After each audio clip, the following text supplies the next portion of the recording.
China is fully prepared to fight to the very end because the world is big enough that the United States is not the totality of the market in the world.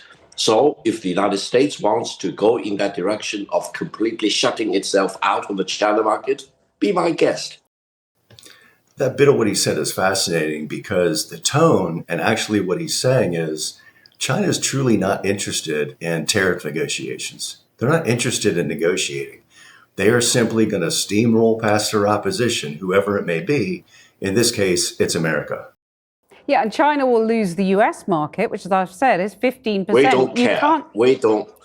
We don't care. China has been here for 5,000 years. Most of the time, there was no United States, and we survived. Right. And if the United States wants to bully China, we will deal with the situation without the United States.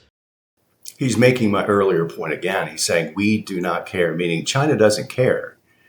The reality is with China, there is no negotiating. They're going to be in a relationship with you as long as it benefits them. But if you, as in this case, America with the tariffs, dare to stand up and say, hey, we're going to talk about this because it's not right for us, they don't care. They will move on. They will find somebody else or try to find somebody else to satisfy their export market. And we expect to survive for another 5,000 years. When you hear Donald Trump say China wants a deal, it just doesn't know how to go about it. They're proud people. JD Vance talks about Chinese peasants. What do you make of their conduct in this respect? If JD Vance thinks that he's dealing with the peasants in China, and I'm proud to be a descendant of the peasants, most of us are descendants of the peasants anyway, that's our tradition. We are farmers before. But now we are one of the leading industrialized economies in the world.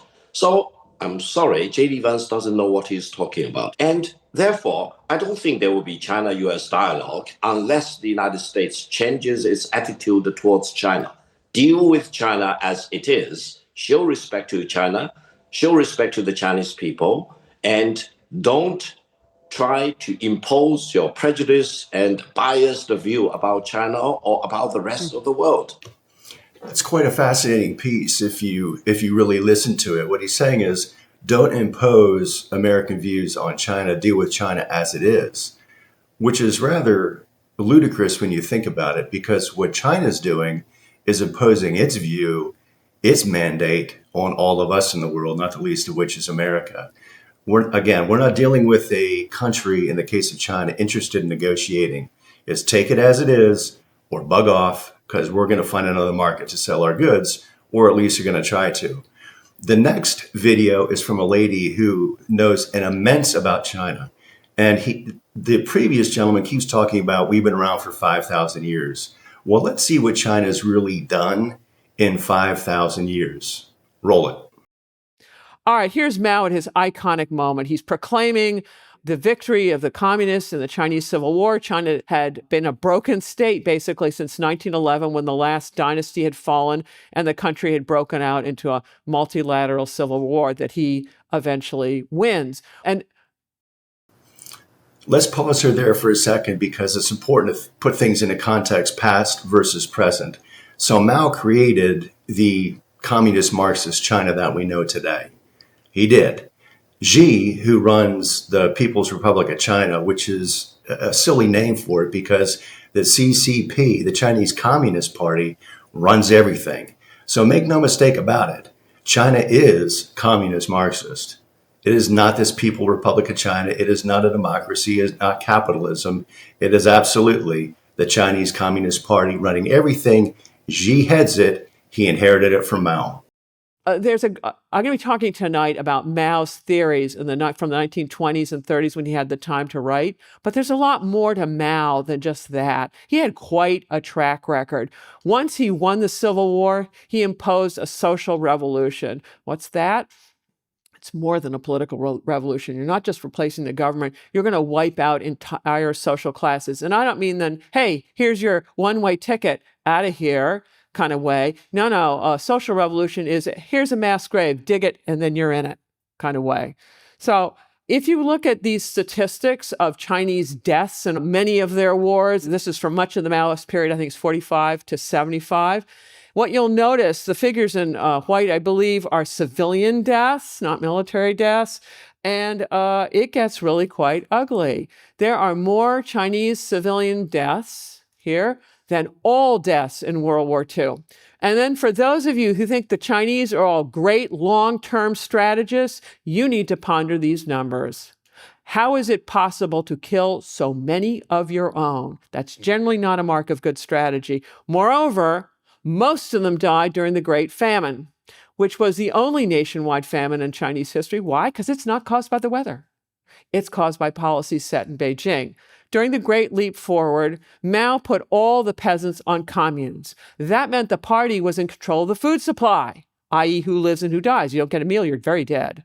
In addition, he decentralized industry, and you can see these backyard furnaces pictured here. As a result of this, production collapses, agriculture and industrial, but Mao keeps exporting food. Why? Because that's his pocket change. That is a major source of government income if he wants to be able to do anything. So they keep exporting food. As a result, 40 million Chinese starved to death, primarily in rural areas and disproportionately peasant girls, the least valued members of society. The statistic of 40 million deaths comes from this book by Yang Jisheng, who's written the definitive work. The English translation is but one volume. The Chinese original is 3. Yang worked as a journalist for many years, which gave him access to provincial archives, where he surreptitiously investigated the statistics of people who are starving to death, including his father, for whom he wrote this book to serve as an eternal tombstone. So, on the one hand, Mao is the military genius who puts Humpty Dumpty back together again when nobody else could, and they tried for the previous 40 years. On the other hand, he is the psychopath incapable of running an economy in peacetime. Yet, many Chinese revere him as a national hero. Why? Because in their minds, certainly of the Han, the preponderant group in China, one of the key things that their country should and must be is a great power. And Mao, by reunifying China under the banner of communism and then fighting the coalition of all the major capitalist powers to a stalemate in the Korean War, or in their mind, a victory, that constitutes ending what they consider the era of humiliations that started in the mid-19th centuries and end with the communist revolution. So he's a hero at home. She said a lot that really helps accurately put China that we're dealing with today in the proper context. Again, the Chinese Communist Party is no different in how it operates in China and throughout the world than it was under Mao. The difference is Xi runs it now. But she put up a chart that I think is really worth talking about because it's so important to put China in context. In essence, they murdered 61 million of their own people.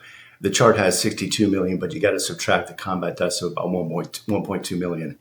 So you end up with a country that knowingly and intentionally murdered 61 million of their own people. To put that into context, that's roughly 39% of the 2024 voting population of America. It's the equivalent of killing 39% of the people who voted in America in the last election. And that's beyond disgusting. But we need to remember culturally, historically, that's who we're dealing with. The Chinese businessman from earlier referenced China being around for 5,000 years. They're going to be around for 5,000 more, as if that really means something. So when he says that, I start to wonder and ask questions. And the biggest one is, so what have you done positively in 5,000 years of history? And we'll make a comparison vis-a-vis the West and certainly the United States of America, where I am. For example, does China have freedom of speech? No, not even close. How about freedom of religion? No, they don't have that either. What about creativity? Surely over 5,000 years, they've been incredibly creative, especially now. Nope, they steal ideas. They steal intellectual property. They are not creative at all. And then in the back of everybody's minds is, yeah, but they're like the greatest military power, or they rival the U.S. military. No, they're a paper tiger. What that means is on paper, they're impressive, but that's only on paper. One of their biggest problems is the fact that they just don't have people to replace the people that they lose if we get into a conflict. And I hope we do not. I pray to God we do not. But the reality is, because of this one-child policy China had for decades, they don't have people standing in the background to replace their losses if there is a conflict. And then, how good is this Chinese military? I mean, the last time they fought was in Korea. And how did they do in Korea, despite vast numerical and material superiority, outnumbering the Allied forces, not the least of which was America?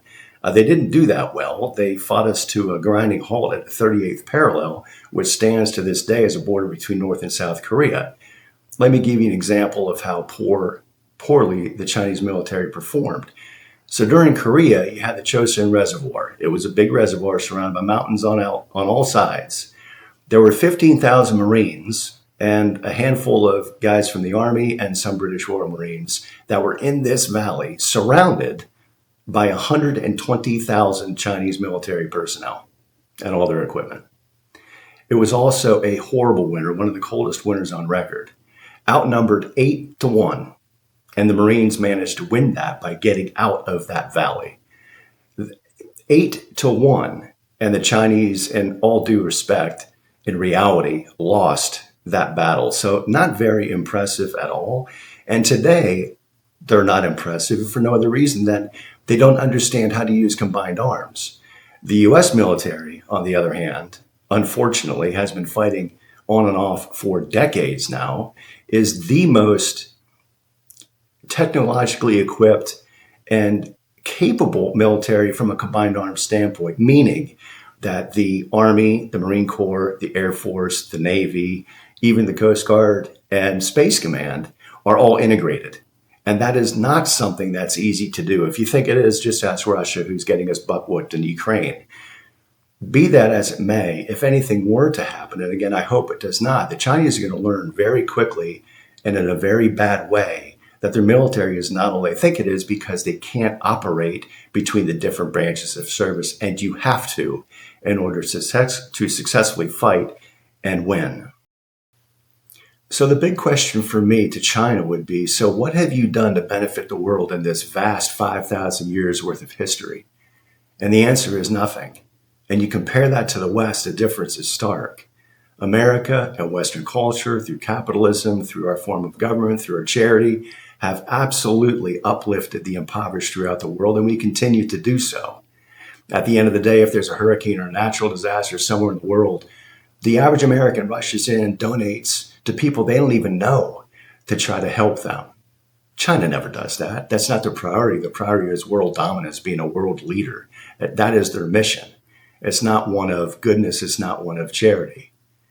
And I find it quite ironic, maybe the word for it, that the way China repays the West and America for our assistance during World War II is Korea. We talked about that earlier.